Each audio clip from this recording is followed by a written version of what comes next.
2 days later, Professor Gelmet appeared in the foodarium while the children were having breakfast. The room went quiet.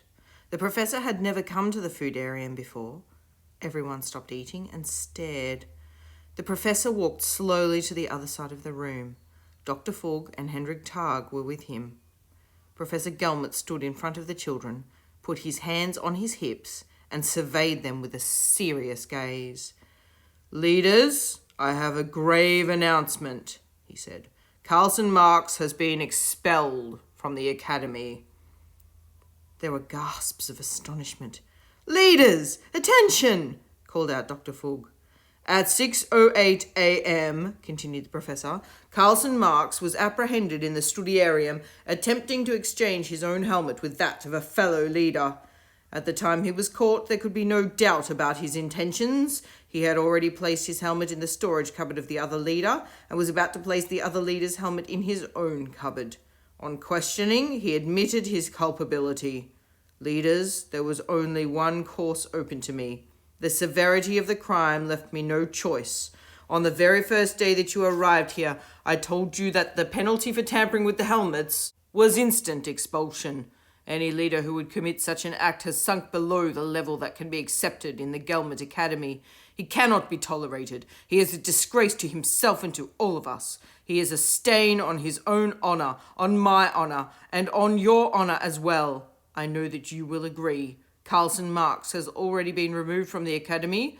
I am sorry to have to begin the day with such grave news." The children stared at Professor Gelmet, stunned. "Some of you may be wondering how Carlson Marx came to be observed while committing his crime. Don't. Any idea you come up with will most certainly be wrong. Suffice it to say that if you attempt to tamper with the helmets, to move them, to alter them, even to touch them without explicit authorization, you will be caught. You will be caught. And you will be expelled. I told you this on the day you arrived. I didn't expect to have to tell you again. There are no excuses. No exceptions will be made. You will be caught. You will be expelled." The professor turned and walked out. Dr. Fogg and Hendrik Targ followed. Their footsteps echoed behind them. Then they were gone. The children glanced questioningly at each other. Silently, without much appetite, they went back to their food. Suddenly, Bartholomew Jenkins started laughing, hunched over his bowl of porridge and nuts. "What's so funny?" demanded Titania Morgan. "What an idiot that Carlson was," said Bartholomew, "thinking he could get away with something like that." "And that's funny, is it?" "It's funny to see an idiot do something so stupid and get caught." "Oh, I think it is. Carlson was so stupid he'd believe anything you told him." Titania grimaced at Bartholomew in disgust. The others who were sitting near him turned away. Everyone had liked Carlson. At least, no one had disliked him. It was true, he was the kind of boy who would believe just about anything you told him. But that wasn't a crime, was it? And who hadn't been tempted to fiddle with their helmet to see how it worked, perhaps, or to swap it with someone else, as Carlson was doing when he got caught? Who hadn't at least thought of it?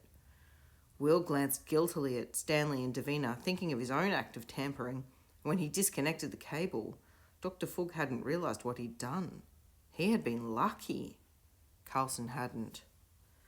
"Look, he's no loss," said Bartholomew. "He's not. Good riddance, that's what I say. You heard the professor. He's a disgrace to himself. A disgrace to all of us. He'd never have made a leader. That's what we're here for, remember? We're better off without him." "How can you say that?" demanded Titania. "Because it's true. Listen, Titania, if you want to be a leader, sometimes you're going to have to hurt people. It's going to happen. Better get used to it." "Doesn't mean you have to enjoy it," retorted Titania, shaking her head in revulsion. "Me? Enjoy it?" said Bartholomew. He grinned broadly. "Whatever gave you that idea?" In his office, Professor Gelmet pressed the pads on his control palette and the image zoomed in on Bartholomew Jenkins' grinning face. "That boy is ruthless, Dr. Fogg," he said. He switched off the sound from the foodarium and swung around to look at Dr. Fogg. Behind him on the screen, Bartholomew Jenkins's magnified face continued to smirk. "Absolutely ruthless." "He is, Professor Gelmet." I didn't think he'd move against one of the others so brutally, said the professor, even with the inputs we've been giving him. He turned back to the screen and used the control palette. The image of the foodarium disappeared. In its place appeared an image of the corridor of the sleeparium from a couple of days earlier, with Bartholomew Jenkins walking alongside Carlson Marks, his arm around his shoulder, whispering into his ear. Then another image from the gym of the two boys sitting on the vaulting horse, with Bartholomew whispering into Carlson's ear once more. Whispering, whispering. Look at him, murmured the professor. Look how he persuades him. Look how he tempts him. Look how he manipulates him. Do you see, Dr. Fogg? Dr. Fogg nodded. Professor Gelmet laughed. He's worked out the other boy's weaknesses. Insecurity, gullibility, a desire to belong. Now he uses them.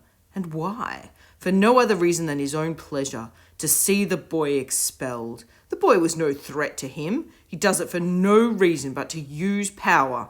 Power for its own sake. Because he can. It's crude, yes, but interesting, don't you think? He does it for the raw pleasure in having power. The raw pleasure in another person's pain, said Dr. Fogg. Perhaps so. We could have ignored what Carlson did, Professor. We ignored Will Buster. There was no way we could pretend not to know about this. Then we could have... No, Dr. Fogg. The professor swung around to her. Why would we? No, it's exactly what we need. Stress. Things that frighten and confuse them. Dr. Fogg, we couldn't have asked for anything better if we'd planned it ourselves. The professor switched the screen back to the live image from the foodarium. There was Bartholomew Jenkins, eating heartily, and all around him, the others were throwing him hostile, accusatory glances. The professor watched with satisfaction. We must check his knowledge inputs before the session starts today, Dr. Fogg, murmured the professor. His eyes narrowed in thought. How far would he go, do you think? By the end of the day, all the children knew it was Bartholomew Jenkins who had persuaded Carlson Marks to swap helmets. At least, if they didn't exactly know it, they were almost sure they were right. Someone had put Carlson up to it, that much was certain. The previous day, according to Grover Hicklethwaite, Carlson told him that someone had suggested he do something with the helmets. It would be a way for Carlson to prove himself. It would be a way to show that he had what it took to be a leader, that he really belonged in the academy. Carlson hadn't told Grover who had said these things, but who else would have said them if not Bartholomew Jenkins? And when Grover had asked Carlson if he wasn't worried about being caught, Carlson said he wouldn't be expelled. Professor Gelmet wouldn't really carry out his threat, not for a first offence. Who would have told him that, if not Bartholomew again? Grover hadn't imagined Carlson would really try to do it. Anyway, before Carlson could say anything else, Bartholomew Jenkins had come to their room and asked whether he wanted to go to the gym. Why had Bartholomew suddenly started being so friendly to Carlson? By the time Carlson came back, it was lights out, and Grover had forgotten all about it. And when I woke up this morning, Grover told everyone, he was gone. I thought he must have gone down early for breakfast. But it wasn't that, was it? By the time I woke up, he'd already been expelled. It had to be Bartholomew Jenkins, everyone agreed. Who else could it be? They stared at Bartholomew, glared at him, but he didn't seem to care. He put his nose in the air and walked past with a smug smile on his face. They would need someone to talk for them. The candidate was obvious. She didn't need convincing. Dr. Fogg, said Ermengild Zegna the next morning when Dr. Fogg stopped to open the door of the studiarium for the helmet session. Dr. Fogg turned around. All the children waited behind her in the corridor and Ermengild was at the front. Dr. Fogg, I think I speak for all of us when I...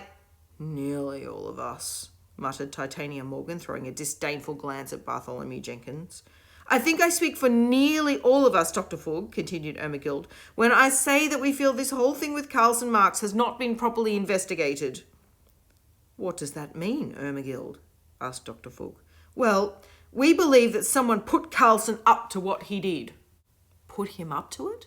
Said Dr. Fogg. Convinced him to do it, said Ermengild. And everyone knows that Carlson... Well, he was the kind of boy who believed whatever you told him. I think I speak for all of us, nearly all of us, when I say that if Carlson is punished for what he did, the person who put him up to it should be punished as well. Why? Asked Dr. Fogg. Ermengild frowned. Because he's just as guilty, isn't he? Is he? Asked Dr. Fug. Ermagil didn't reply to that. She looked around at the others in confusion. Of course he is, exclaimed Davina impatiently. Maybe he's even more guilty. He didn't have the courage to do it himself. At least Carlson had the courage, she added, glancing pointedly at Bartholomew Jenkins. Oh, stupidity, murmured Bartholomew, and he grinned back at her.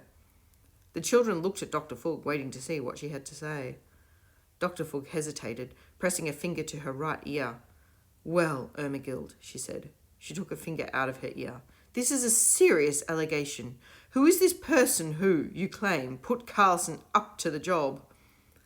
I think I speak for everyone, Dr. Fug, when I say that you should ask Carlson that. There were murmurs of agreement from the children. Dr. Fug hesitated again. Then she nodded quickly and looked back at Ermagil. I'm afraid that's impossible, Ermagil. Carlson is gone. There is no further communication with him. But surely you must be able to contact... No further communication, Ermagil, said Dr. Fug. So who is it? Who are you accusing? Ermagil frowned. We're not exactly accusing anyone, Dr. Fug. We don't know for certain. We just think the case needs further investigation. We just wanted to bring it to your attention so you can... Oh, for goodness sakes! It's Bart Simpson, said Davina. Or Bartholomew Jenkins, as he likes to call himself. We all know it, Ermagil. May as well admit it. Dr. Fug turned to Davina. Are you saying, Davina Macready, that Bartholomew Jenkins put Carlson Marks up to exchange helmets? Yes, that's exactly what I'm saying, Dr. Fug. We suspect it. We suspect it strongly. False allegations are a serious matter, Davina Macready. I know, Dr. Fug. Davina glanced at Bartholomew, who was watching her with narrowed, threatening eyes. We're not saying we know. We're saying it needs investigation. Dr. Fug gazed at her for a moment. Very well, she said at last. I'll inform Professor Gelmet of your concerns. Is there anything else anyone would like to say? She looked around the group of children. Bartholomew, would you like to respond? Bartholomew Jenkins replied with his usual response, a sneer. All right, said Dr. Fug. Now we're late. Come, leaders, let's get started. And Dr. Fug led the way into the studiarium. Davina, whispered Will as they walked towards their chairs.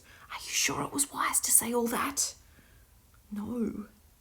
Why did you do it then? I don't know. I couldn't help it. I just couldn't stop myself. Are you scared? Yes. Will glanced at Davina. She shook her head in surprise at herself. Then she broke into a helpless grin. Brave girl, thought Professor Gelmet, watching Davina on his screen. He nodded to himself. Brave but impetuous. The helmet had identified Davina Macready's impetuosity in the earliest sessions, and now it was showing up more and more strongly. He watched the children settling in their chairs in the studiarium. Dr. Fug was beginning to fasten the helmets. Professor Gelmet stood up. This really is getting interesting, he murmured to himself, and he went next door into the room with the image screen to check the helmet's latest analysis of Davina Macready and make a few adjustments, if necessary, to her knowledge input. Thanks for joining us. Tune in tomorrow for another chapter of Will Buster and the Gelmet Helmet.